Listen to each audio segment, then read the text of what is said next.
J'étais avec une amie écologiste qui est désespérée. Elle me dit: «Mais c'est pas possible qu'on ne voit pas ce qui nous attend et qu'on ne se prépare pas à cette tempête».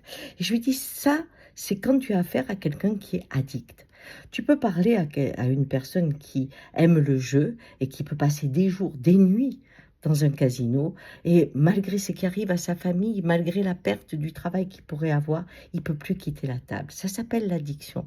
C'est-à-dire le monde réel n'existe pas.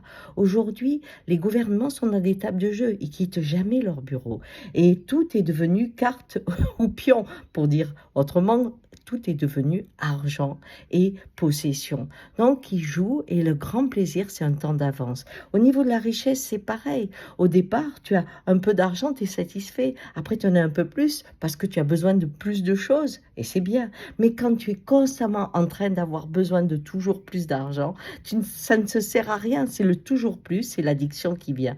On est dans un monde addict. C'est pour ça que quand cette maladie se met en place, la réalité extérieure disparaît et que tous les cris que vous pouvez pousser ne sont jamais entendus. Et c'est de parler à quelqu'un qui vit, que ce soit au niveau de l'héroïne, de l'alcool, du jeu, du travail, qui vit une addiction, tant qu'il n'a pas touché l'angoisse de mort, quelque part, la limite, à ce moment-là, tu ne peux pas le ramener à la vie. Mais quand il revient, quand il y a un désir de quitter ce monde, alors il faut savoir une chose, les groupes de soutien sont essentiels. C'est pour ça que te préparer à la solidarité, c'est préparer à recevoir un monde malade.